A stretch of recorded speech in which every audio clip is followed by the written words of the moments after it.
mengatakan yang ini sudah dinormalisasi dua-duanya. Ya. Momen Menteri PUPR Basuki Hadimulyono ngakak dengar naturalisasi Anies. Kini ada Heru Budi sang penyelamat, sejalan seirama. Kami ingin menyelesaikan perdebatan di luar terkait dengan apakah normalisasi atau naturalisasi. Tapi kami pengen dengar apa sih kerjanisasi yang dilakukan gitu loh. Ini kami dengar tadi. Akan datang ke kami diskusi. Tidak ada bedanya antara naturalisasi dan normalisasi. Semua, kenapa tidak ada bedanya? Semua membutuhkan pelebaran sungai. Itu intinya. Dan ini tadi juga disampaikan di dalam rapat tadi. Bahkan kami sedang membuat jadwal dengan Bapak Gubernur untuk mencek lapangan bersama, mulai dari Sukamahi, Ciawi, turun ke bawah. Kami sedang cari waktunya untuk berdua. Nggak tahu, tanya beliau kalau menghindar dari Ibu. Nggak ada, Mbak. Tapi tetap komunikasi. Oh, iya. Komunikasinya gimana tuh Pak? Maksudnya apakah Pak Basuki yang WhatsApp duluan atau gimana? Beliau datang ke kantor saya ke beliau. Beliaunya yang mana nih Pak? Yang Gubernur DKI. Jakarta, Jawa Barat atau? Gubernur Pak Anies. Pak Anies itu kan manggil saya Kang Mas. Ya, jadi nggak ada masalah. Makanya kalau dibilang ada perdebatan sedikit, nggak ada itu. Banjir di wilayah Bekasi itu kan? Kalau saya sampai berdebat itu malu. Dengan ditutup. Tadi sampah-sampah yang dibawa oleh Kali Ciliwung sangat masif. Ya, jadi ini kita juga harus bekerjasama dengan masyarakat untuk bisa menghadapi cuaca-cuaca ekstrem seperti ini. Saya kira itu yang bisa. Sebuah video Ketua Komisi 5 DPR RI, Lazarus, mengkritik mantan Gubernur DKI Jakarta, Anies Baswedan, yang tak hadiri rapat penanganan banjir Jabodetabek di DPR viral di media sosial. Sebenarnya, DPR hanya ingin mempertemukan semua gubernur terkait dengan Menteri PUPR mengenai penanganan banjir kala itu. Bukan hanya Gubernur DKI Anies saja yang tak hadir, tapi juga Gubernur Jawa Barat Ridwan Kamil dan Gubernur Banten. Ketua Komisi 5 DPR juga mengatakan rapat tersebut untuk menyelesaikan perdebatan konsep penanganan banjir Jakarta, yaitu konsep normalisasi naturalisasi yang sempat diperdebatkan oleh Gubernur DKI Jakarta Anies Baswedan dan Menteri PUPR Basuki Hadimulyono. Video tersebut diketahui diambil 26 Februari 2020 silam dan kembali viral setelah diunggah oleh warganet dengan nama akun Twitter @leonita_lestari. Hal itu diunggah sehubungan dilantiknya Heru Budi Hartono sebagai PJ Gubernur DKI yang mana juga menyindir kinerja Anies dengan slogan kerja ala Jokowi. Dalam narasi cuitannya, Leonita menuliskan bahwa yang sinis dengan slogan kerja, kemungkinan karena mereka sudah terbius lokal dengan si ahli tata kata dan tata aibon. Bahkan saat Lazarus mengatakan normalisasi dan naturalisasi, Menteri PUPR Basuki Hadimulyono yang ada di sampingnya sempat terkekeh. Bukan hanya sekali dua kali saja loh, Menteri Basuki juga sering mengkritisi dan menyinggung naturalisasi Sungai Ciliwung yang dikehendaki mantan Gubernur DKI Anies. Menteri Basuki mengatakan bahwa dirinya tidak mempermasalahkan istilah antara proyek normalisasi atau naturalisasi untuk menghindari banjir. Menurut dia, di atas kedua istilah tersebut yang paling penting adalah eksekusinya. Menteri Basuki dan Anies Baswedan memang berbeda soal penanganan banjir besar yang kini melanda Jakarta dan sekitarnya atau Jabodetabek. Basuki menilai proyek normalisasi Kali Ciliwung sepanjang 33 km harus dilanjutkan. Saat ini baru 16 km yang kelar digarap. Tapi kini untung ada PJ Gubernur Heru Budi Hartono, semua yang dikendaki oleh Menteri Basuki akan dilanjutkan oleh Heru. Heru Budi memastikan pihaknya bakal melanjutkan program normalisasi Kali Ciliwung untuk menanggulangi banjir di Jakarta. Heru mengaku bakal menyelesaikan persoalan pembebasan lahan untuk melanjutkan program normalisasi sungai tersebut. Ia pun akan berkoordinasi dengan Menteri Agraria dan Tata Ruang atau Badan Pertanahan Nasional ATR BPN Hadi Cahyanto terkait dengan pembebasan lahan ini. Nah, inilah bedanya Anies dengan Heru dan Basuki. Kalau Pak Heru dan Basuki pintar kerja, tapi yang satu lagi pura-pura pintar kerja, tapi nggak becus. Yang satu paham teknisnya, yang satu lagi cuma bisa debat dan bikin analogi ala guru di sekolah. Pak Basuki menjawab dengan singkat, padat dan jelas serta mudah dipahami. Kalau Anies yang menjawab pasti akan muter-muter keliling 10 kali. Mungkin dia akan gunakan analogi entah apa, seolah ingin terlihat cerdas. Satu pertanyaan akan dibalas dengan 200 halaman jawaban yang penuh penjelasan semrawut. Hanya orang dungu yang berpikir Anies bisa menyelesaikan persoalan di Jakarta dengan rangkaian kata-kata. Jadi Anies itu kerjanya apa? Pamer penghargaan, jualan janji manis, adu debat masalah Jakarta? Makanya Pak Basuki pasti pusing melihat Anies. Heru bukannya ingin menjadi lebih baik daripada Anies. Heru tidak berpolitik. Heru hanya menjalankan tugas sesuai arahan. Dirinya dievaluasi setiap 3 bulan sekali oleh Kemendagri. Setelah 1 tahun akan ada penilaian dan keputusan apakah akan jadi PJ Gubernur DKI atau digantikan oleh orang lain. Heru berpacu dengan penilaian seperti siswa yang bersiap menghadapi ujian kompetensi. Secara tidak langsung ini berpengaruh terhadap pencitraan Anies.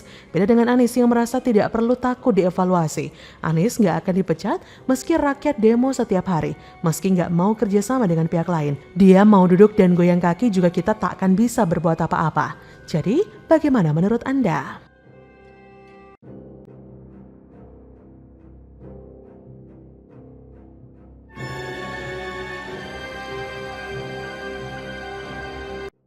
Pencitraan gagal total, halte Bundaran HI kebanjiran, atap bocor. Ditulis oleh Sardi dari laman siwar.com. Ini menjadi unik karena di sini difasilitasi berbagai kegiatan. Satu adalah transfer antar penumpang. Transfer karena di sini merupakan salah satu halte yang paling banyak rute Transjakartanya.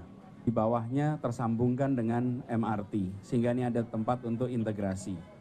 Lalu di bagian atasnya dipakai untuk aktivitas penjualan barang-barang kebutuhan orang yang memiliki mobilitas. Ini juga sebuah tempat di mana kita bisa menikmati kawasan Bundaran HI dari ketinggian.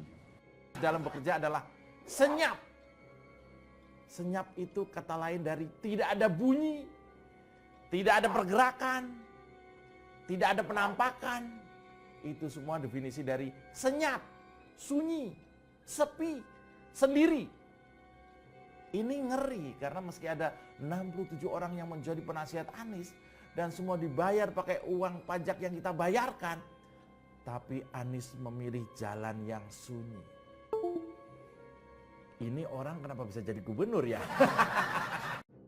Anies tak bisa maksimal saat meresmikan halte Transjakarta Bundaran HI. Anies agak sial karena esoknya sudah mau melepaskan jabatan, maka dia harus menambah daftar prestasi atau peresmian atau gunting pita dan aktivitas sejenisnya. Tapi saat mau meresmikan halte Transjakarta Bundaran HI, terjadilah hujan yang sangat deras sehingga lantai 2 terkena genangan air. Saat Anies memasuki halte Bundaran HI, beberapa warga meminta selfie dan setelah selesai berfoto, Anies pun naik ke lantai 2 halte. Rupanya jalan di atas telah tergenang air hujan. Karena hujan yang sangat lebat, air masuk ke area halte. Dinding halte di lantai 2 ini memang tak seluruhnya tertutup. Tak hanya genangan air, tapi atap halte juga bocor. Ada satu titik di sisi kanan dekat dek yang bocor. Air yang bocor itu ditampung dengan ember. Aduh, gagal deh memamerkan prestasi. Padahal ini adalah peresmian yang terakhir, tapi digagalkan oleh hujan deras. Kalau dulu di Pilkada ada kisah jenazah yang diancam tak akan disolatkan atau ditolak bumi, maka kali ini ada kisah halte yang menolak diresmikan. Agak kurang nyambung sih, tapi anggap saja cocok. Saya nggak paham ya, kenapa sih bisa bocor di bagian atap? Kalau air merembes masuk karena air hujan masihlah bisa dimaklumi karena dinding halte tidak seluruhnya tertutup. Tapi kalau atap bocor mungkin pengerjaan belum selesai atau sudah selesai tapi tidak teliti. Atau mungkin karena buru-buru dikerjakan agar selesai dan bisa diresmikan oleh Anies. Nah, ini mirip banget dengan atap tribun sirkuit Formula E yang roboh kena hujan deras dan pagar pembatas Stadion JIS yang ambruk saat peresmian. Dan sekarang atap halte pun bocor. Ada apa ini? Tolong jangan tanya Anies kenapa halte bisa tergenang air. Nanti kalian bakal pusing mendengarkan penjelasannya. Bukan salah atap yang bocor, tapi salah air hujan yang turun secara bersamaan. Padahal kalau air hujan turun dengan tertib dan antri, pastilah nggak akan deras dan halte nggak akan kemasukan air. Nah, perlu diketahui, halte Bundaran HI belum selesai direvitalisasi. Masih ada pengerjaan khususnya di lantai 2 halte. Tapi Anies sudah terlalu kebelet membuat pencitraan sehingga memaksakan diri agar diresmikan. diresmikan. Benar-benar parah sekali si Anies ini.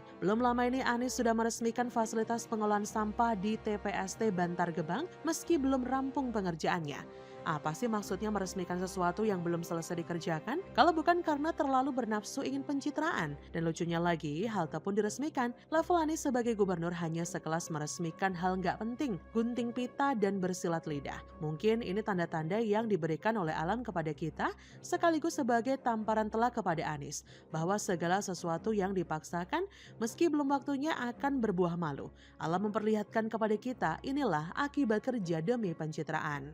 Padahal keluarganya Anies juga hadir loh di lokasi peresmian. Apa nggak malu tuh? Keluarganya seperti diberikan kesempatan untuk melihat hasil kerja Anies. Mungkin air hujan protes karena pernah bilang Jakarta banjir karena air hujan turun secara bersamaan. Niat Anies akhirnya terbongkar oleh alam melalui hujan. Seandainya tidak hujan maka peresmian akan berjalan lancar. Meski belum rampung, gak akan ada masalah, tetap bisa diresmikan, dipamerkan lalu dijadikan sebagai bukti prestasi tambahan. Prestasi sudah banyak tapi terasa kurang banyak. Anies sangat rakus penghargaan dan prestasi.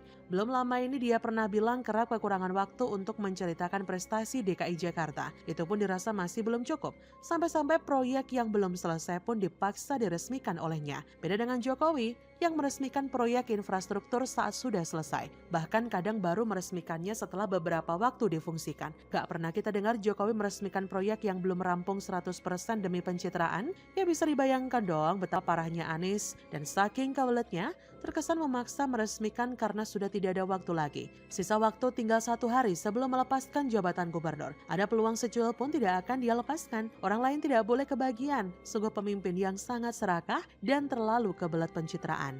Bagaimana menurut Anda?